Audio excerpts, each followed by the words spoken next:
We had a plant ask you a question in there. That's all right.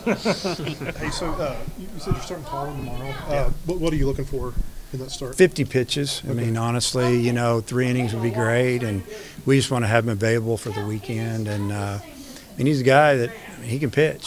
He's got what you call pitchability, man. He throws it where he wants it, and he's got 3 pitches he can throw for a strike. He holds runners really well. I mean, he's just solid, and he's could be a potential starter down the road, a long reliever, finish games, whatever. But we just want to make sure that, we don't overuse him, but we want to get him a start. Mm-hmm.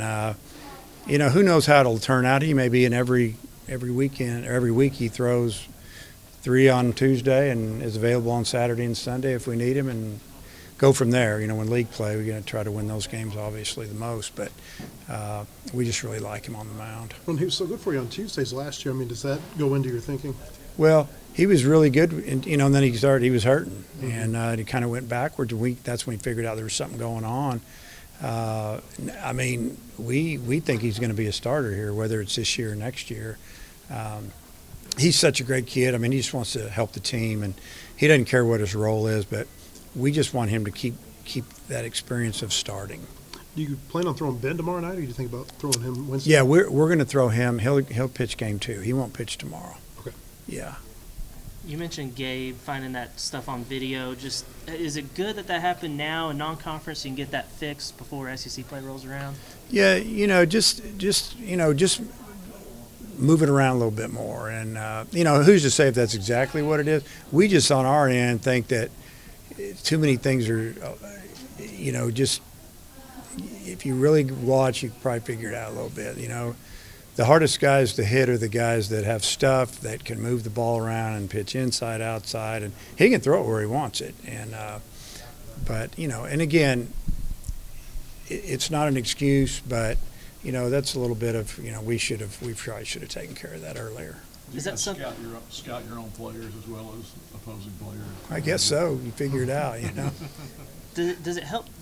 Did you talk to Phil at all? Like, hey, how did you guys do this to this guy? Good question. Yeah, we've talked to Phil.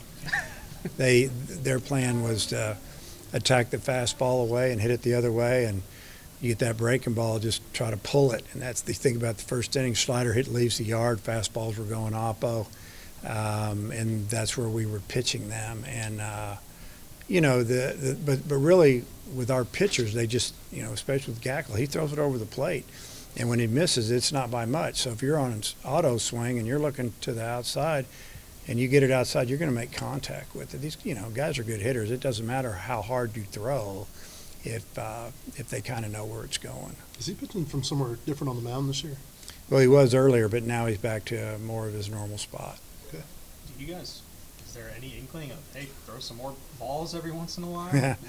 Yeah, no, it's you don't want him to throw too many balls. Maybe with 0-2 counts, but because he's given up some 0-2 swings this year, and some of them have hurt us. And he's just a good pitcher. He'll be fine.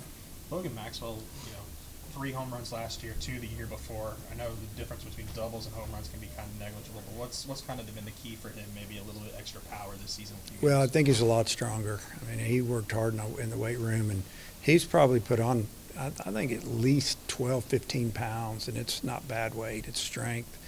And, I don't know, just he's older, Sometimes that strength comes when you get a little older, and he's just experienced. And, he's also hit a couple of balls off the wall pretty good, that almost got out. So it's in there. He hit the ball. He made the comment late fall, this is the farthest I've ever hit the ball.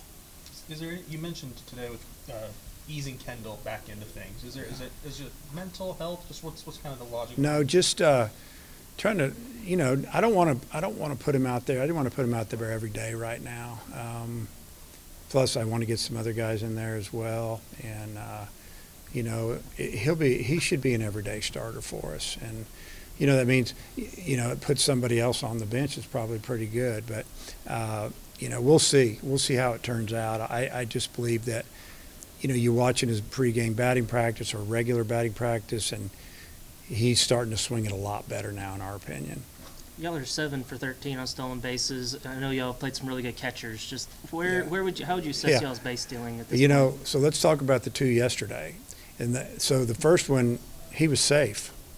And then he slid past the bag. And the umpire, usually they go safe, then out. He had a beat. And then the full count, throw out. My base runner slowed down because he peeked. We teach him to steal peek, and he thought it was a ball, which it probably was. And he slowed down. He got tagged out. I mean, that's bad baseball. So that's really frustrating. But we put a lot of time into it. We have faced two. I mean, the catchers at Washington State and the catcher this past weekend, they're really good. Like blocking the ball, throwing the ball, quick release. Sometimes you have to take what they give you, but we should have a few more. And we haven't attempted a double steal yet. We haven't had the right situation. But yeah, we'll continue to work. And we're going to keep doing it. You talked about Nolan Souza in there. Have you had conversations with him, or do you just Oh, let yeah. him work through it? Oh, yeah. What's that look like? No, there's been a lot of talk with him, a lot of extra work, and Coach Thompson had to put in a lot of work. He'd already hit with Coach Thompson this morning, and he called it. Hey, can you come work with me for a little while? And this is our day off. We don't have to do anything we don't want. So always talking, always working, always trying to get better.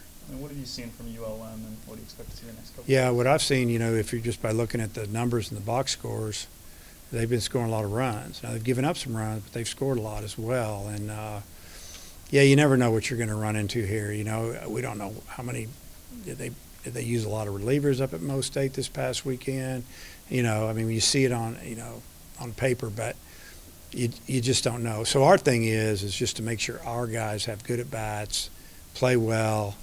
And it's still early in the year where guys are really fighting to get in that lineup. So there's a lot of competition, and guys are, even though it's midweek games, man, they're taking it serious. You mentioned Dietz would be throwing to live hitters this week. Is that today, like you mentioned? I'm not even sure. I was talking to Coach Hobbs about it on Saturday and then again this morning, but I never asked him what day his bullpen day is. I don't think it's today, though. So, it'll be in the next few days, I imagine. You said he's ticked up to in the 90s. Where was he before? Was he throwing mid-80s, or how? I mean, until now? Yeah.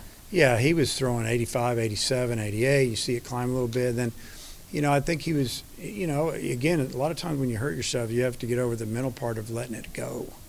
You're worried about hurting it again. I think he's starting to get over that. So he has to train his arm full speed. So, because if you don't, then you go try to throw full speed, you're going to hurt yourself again. And that's why Coach Hobbs hasn't, had him out there, because he wasn't training where he was going to be in the game. So he's got to go out and throw the ball, let it fly, recover, throw a bullpen, do it again a few times. And then if he does that, then he should be good to go.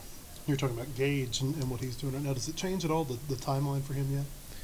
Because we first were told 3 to 6 weeks. Who knew what day that, what that was going to end up being. But, if you just go off of what we've seen him doing and the way he feels, the way he's acting and smiling, I mean, he didn't have to pick up a ball or do anything for a while, and he's already throwing and tossing stuff around because he doesn't feel pain in there now, and that's a good sign. We're not going to let him go, throw a bullpen or anything right now, and he has to rest for a while. But I would say that it's probably as good as it could be until it's not, So we feel good about where he's at. We don't know if it'll be in 3 weeks or 4 weeks or what yet.